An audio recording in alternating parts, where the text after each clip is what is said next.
Assalamualaikum warahmatullahi wabarakatuh. Good morning students. How are you today? I hope everything is good. Sarap baik-baik saja. So you can join our English class for this morning. The topic for today, the topic that we will discuss for today is about tenses. Do you still remember tenses? Masih ingat nggak materinya?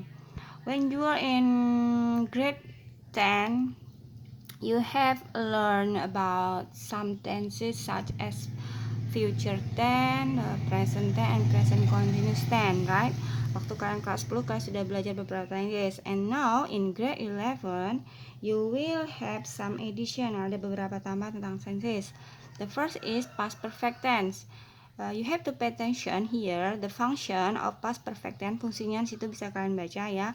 Fungsi dari past perfect tense yaitu untuk menyatakan suatu pekerjaan atau peristiwa yang terjadi pada masa lampau dan telah terjadi. Ingat, dan telah terjadi. Rumusnya ada dua. The first, subject plus head plus verb 3 plus object. Ingat, dia verb 3 atau past participle, atau bisa kalian kenali yaitu kata kerja bentuk ketiga. Then the second is subject plus had been plus complement. Complement here kalimat pelengkap ya. Seperti dengan bahasa Indonesia kalian pernah kan belajar bahasa Indonesia, di situ ada complement, kalimat pelengkap. Okay, now the example of past perfect tense. Number one is the students had finished their jobs before the teacher come in. The student atau para siswa harus telah menyelesaikan pekerjaan mereka sebelum gurunya kembali ke kelas. 2. She went to the doctor as soon as she had been told to do so. Dia pergi ke dokter seperti yang telah diperintahkan sebelumnya. Jadi mungkin dia sakit ya, si cewek ini sakit, jadi dia harus pergi ke dokter. Kapan dia pergi ke dokter itu setelah diperintahkan bahwa dia harus ke dokter. Berarti kan sudah terjadi, sakitnya sudah terjadi duluan kan, makanya dia baru pergi ke dokter. Oke. The next tense is simple future tense. Nah, ini these tenses here you just review. Kalian cuma mengulang ya. In grade 10 you have learn about this. Di kelas 10 kalian sudah belajar tentang ini simple future tense. Ingat, tuh fungsinya untuk menyatakan suatu pekerjaan atau peristiwa yang belum terjadi dan akan berlaku di masa akan datang ya. Jadi baru akan terjadi. Rumusnya here kalian lihat di situ ada dua rumus. Ingat, the first is subject plus shall or will plus verb 1 plus object. Verb 1 adalah kata kerja bentuk pertama. The second, subject plus be going to plus verb 1 plus object.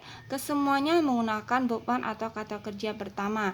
Cuma di sini pembedanya, here you have to pay attention. The differences is in to be. Jadi perbedaan ada di to be. Yang pertama dia menggunakan modal shall or will. Yang kedua dia be going to. Be going to here, be going to di sini nih menggunakan to be am is are ya. Menggunakan to be am is are. Untuk lebih paham kita lihat lanjut ke contohnya ya. Nah, here the example of simple future tense. The first is example for shall or will. Jadi yang contoh yang pertama adalah contoh yang menggunakan modal. Lihat di sini contohnya. For positive statement, untuk kalimat positifnya, Susi will buy a new dress tomorrow. Susi akan membeli sebuah dress baru besok. Baru akan terjadi kan besok.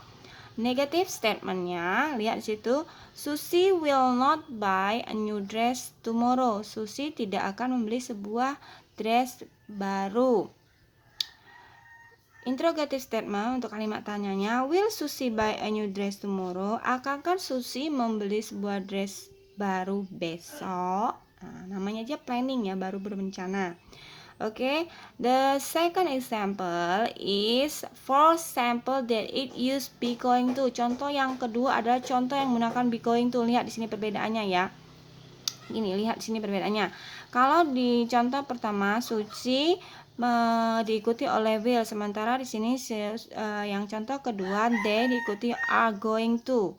Are going to diikuti oleh verb 1 lagi ya. Ingat tadi rumusnya, bisa kalian lihat lagi nanti.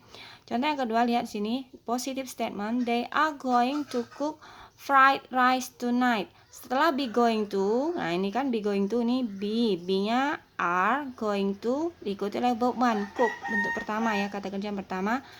Fried rice tonight, mereka akan memasak nasi goreng nanti malam, baru akan terjadi ya nanti malam. Negative statement, they are not going to cook fried rice tonight. Interrogative statement, are they going to cook fried rice tonight? Apakah mereka akan masak nasi goreng nanti malam? Oke. The next tense is future continuous tense. The function of future continuous tense is untuk menyatakan suatu pekerjaan atau peristiwa yang sedang terjadi di masa akan datang. Jadi sedang berlangsung ya, sedang berproses. Jadi kalau future continuous tense itu. Rumusnya di sini lihat. Jadi hampir semua tadi mirip-mirip. Jadi kalian harus perhatikan perbedaannya di to be dan modalnya ya, di kata kerjanya. Ya, di sini rumusnya subject plus shall or will plus be plus verb in plus object ya. Ingat, harus hati-hati. Nah, biar nggak bingung kita lihat ke contohnya. Example of future continuous tense-nya. Lihat di sini, positive statement untuk kalimat positifnya. We shall be going to Medan next week. Kita akan sedang pergi ke Medan minggu depan. Nah, tuh ingat di sini kan shall be going to nih going to ya, diikuti oleh tempatnya. Negative statement, we shall not. Okay, I'm sorry there is a mistake. Okay, we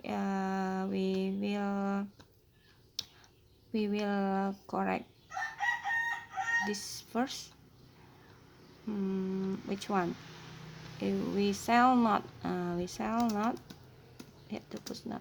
Okay. Which one?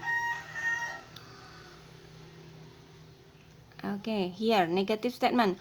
We shall not be going to Medan next week.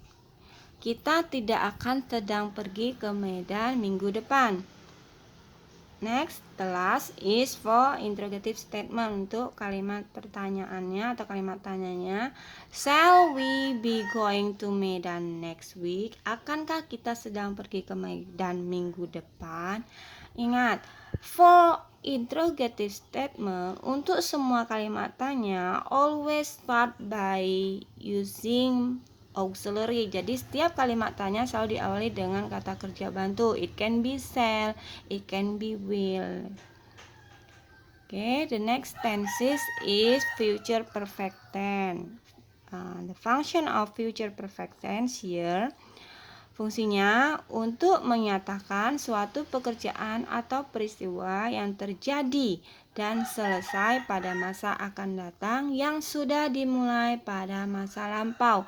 Jadi intinya future perfect tense ini aktivitasnya sudah dimulai dulu dan akan terjadi dan akan selesai pada masa akan datang. Bisa jadi itu besok, bisa jadi itu bulan depan ya. Yang jelas dia dimulainya di masa yang lalu, bisa itu bulan kemarin, bisa itu minggu kemarin, atau bisa jadi kemarin. Oke, the formula atau rumusnya bisa lihat di sini ada dua. Yang pertama, subject plus shall or will plus have plus been plus complement. The second, subject plus shall or will plus have plus verb 3 plus object. Ingat, verb 3 itu kata kerja untuk ketiga atau past participle. To make you understand, now we have to see the example. Lihat contohnya biar lebih paham lagi ya. The first example is we shall have been here until next December. Situ bisa kita lihat maksudnya yaitu kita akan telah berada di sini sampai Desember selanjutnya. Jadi berarti kan dia sudah ada di sini, maksudnya di tempat itu dari sekarang sampai bulan Desember selanjutnya ya. Masih berproses berarti kan. Nah, contoh yang kedua, lihat di situ, the police will punish you next month. Nah, di sini pernyataannya menyebutkan bahwa polisi itu akan menghukumnya, akan telah menghukumnya, akan telah memberi hukuman pada si tersangka itu atau kepadanya itu di bulan depan. Berarti kan tersangka itu atau penjahat itu sudah tertangkap kan sebelumnya. Kalau enggak gimana polisi itu bisa memberikan hukuman kalau orangnya atau tersangkanya belum ada ya, atau belum tertangkap. Oke. I think that's all about the tenses. I hope you got the lesson and you have to write down. Kalian harus mencatat materi ini into your notebook, di buku catatan kalian ya, dicatat biar kalian lebih paham. And you have to pay attention for each different. Jadi kalian perhatikan perbedaannya untuk setiap rumusnya ya, karena itu mirip-mirip, jadi kalian harus perhatikan benar-benar. Oke, that's enough for today. If you have any question, you can ask me by send me a message via WhatsApp.